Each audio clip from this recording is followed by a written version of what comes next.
Quando fiz 15 anos, ganhei uma carta de motorista aprendiz, que só me permitia dirigir se um de meus pais estivesse comigo. Quando meu pai me perguntou se eu queria dar uma volta de carro, fiquei muito animado. Ele dirigiu o carro por alguns quilômetros até os limites da cidade, até uma estrada bem longa e reta, de 2 pistas, que poucas pessoas usavam, talvez o único lugar seguro. Parou o carro no acostamento e trocamos de lugar. Ele me deu algumas instruções e depois disse: siga devagar pela estrada até eu mandar parar. Segui as instruções com exatidão, mas após uns 60 segundos ele disse: filho, pare o carro, está me deixando com náuseas. Você está dirigindo em zigue-zague pela estrada. Para onde está olhando? Com certa irritação eu disse: estou olhando para a estrada. Então ele disse: estou observando seus olhos e você só fica olhando para o que está bem diante do capô do carro. Se você só fixar o olhar no que está diretamente à sua frente, nunca vai dirigir em linha reta. Ele então enfatizou: olhe adiante na estrada, isso vai ajudá-lo a dirigir em linha reta. Tendo 15 anos, achei que aquela foi uma boa aula de motorista. Desde aquela época, percebi que foi uma excelente lição para a vida também. Quando nos concentramos nas coisas mais importantes, principalmente as que estão adiante na estrada, as coisas eternas, esse é o ponto-chave para manobrarmos pela vida. Em certa ocasião, na vida do Salvador, ele quis ficar sozinho, então subiu ao monte para orar à parte. Mandou seus discípulos embora com instruções para que cruzassem o mar. Na escuridão da noite, o barco que levava os discípulos se deparou com uma feroz tempestade. Jesus foi resgatá-los, mas de modo pouco convencional. Lemos nas Escrituras: à 4ª vigília da noite, dirigiu-se Jesus para eles, caminhando por cima do mar. Quando eles o viram, começaram a ter medo, porque achavam que a figura que se aproximava deles era algum tipo de fantasma ou aparição.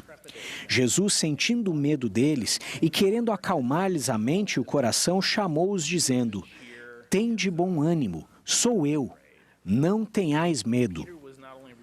Pedro não ficou apenas aliviado, mas também se sentiu ousado. Sempre corajoso e impetuoso, Pedro clamou a Jesus: Senhor, se és tu, manda-me ir ter contigo por cima das águas. Jesus respondeu com seu convite conhecido e sempre atual: vem. Pedro, sem dúvida entusiasmado com a oportunidade, desceu do barco, não para dentro das águas, mas para cima do mar. Enquanto se concentrava no Salvador, conseguiu fazer o impossível. Sim, andou sobre as águas. Inicialmente, Pedro não se deixou deter pela tempestade, mas o vento forte o acabou distraindo e ele perdeu o foco. O medo voltou. Consequentemente, sua fé diminuiu e ele começou a afundar. Clamou dizendo: Senhor, salva-me. O Salvador, que sempre está ávido para salvar, estendeu a mão e o ergueu para a segurança. Há uma infinidade de lições a serem aprendidas com esse relato milagroso, mas vou mencionar 3. A primeira lição: concentrar-nos em Jesus Cristo. Enquanto manteve os olhos focados em Jesus, Pedro conseguiu andar sobre as águas. A tempestade, as ondas e o vento não conseguiram atrapalhá-lo, enquanto estava concentrado no Salvador. O entendimento desse propósito sublime nos ajuda a determinar qual deve ser nosso foco. Não podemos ganhar um jogo sem conhecer o objetivo, nem podemos ter uma vida significativa sem conhecer seu propósito. Uma das grandes bênçãos do Evangelho restaurado de Jesus Cristo são suas respostas, entre outras coisas, para a pergunta: qual é o propósito da vida? Nosso propósito nesta vida é ter alegria e nos preparar para voltar à presença de Deus. Quando nos lembramos de que estamos aqui na Terra a fim de nos prepararmos para voltar a viver com Deus, isso nos ajuda a concentrar-nos nas coisas que nos conduzem a Cristo. A concentração em Cristo exige disciplina, principalmente em relação aos pequenos e simples hábitos espirituais que nos ajudam a tornar-nos discípulos melhores. Não há discipulado sem disciplina. Nosso foco em Cristo se torna mais claro quando olhamos adiante na estrada, para onde queremos estar e quem queremos nos tornar. Então reservamos um tempo todos os dias para fazer as coisas que vão nos ajudar a chegar lá. O foco em Cristo pode simplificar nossas decisões e prover um guia de como utilizar melhor nosso tempo e recursos. Embora haja muitas coisas que mereçam nossa atenção, aprendemos com o exemplo de Pedro a importância de manter sempre Cristo no centro de nosso foco. Somente por meio de Jesus Cristo é que podemos voltar a viver com Deus. Confiamos na graça de Cristo ao nos esforçarmos para nos tornar semelhantes a Ele e buscar seu perdão e o poder fortalecedor quando ficamos aquém daquilo que deveríamos ser. A segunda lição é: cuidado com as distrações. Quando Pedro desviou o foco e se concentrou no vento e nas ondas, ele começou a afundar. Há muitas coisas bem diante do capô que podem nos distrair de nos concentrarmos em Cristo e nas coisas eternas que estão adiante na estrada. O diabo é o mestre da distração.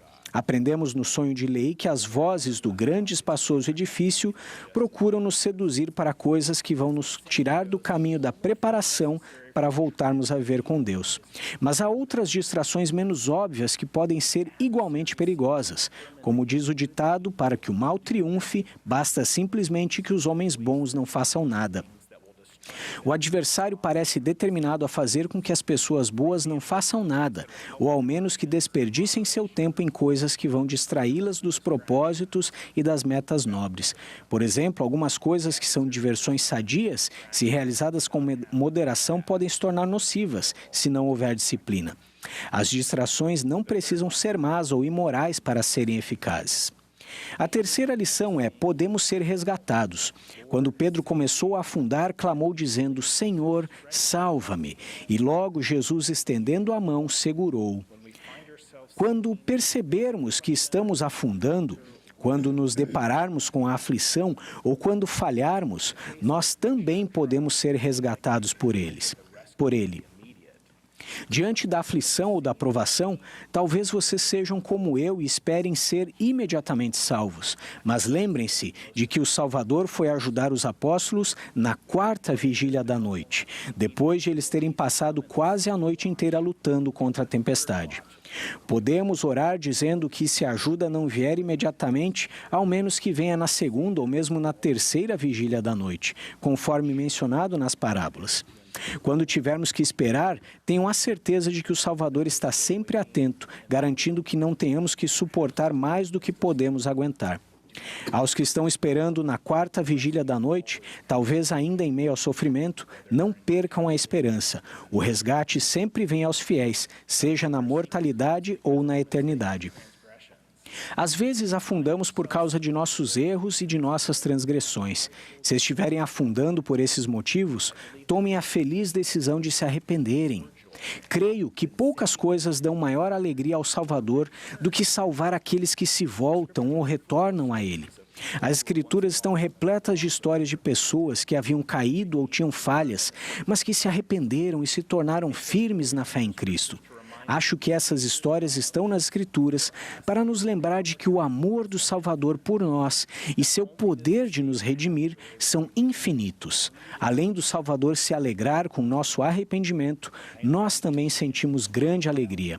Convido vocês a olharem adiante na estrada, com mais determinação de aumentar sua concentração nas coisas que realmente importam. Mantenhamos Cristo no centro de nosso foco. Em meio a todas as distrações, as coisas que estão diante do capô e os torvelinhos que nos rodeiam, testifico que Jesus é nosso Salvador, Redentor e Resgatador. Em nome de Jesus Cristo, amém.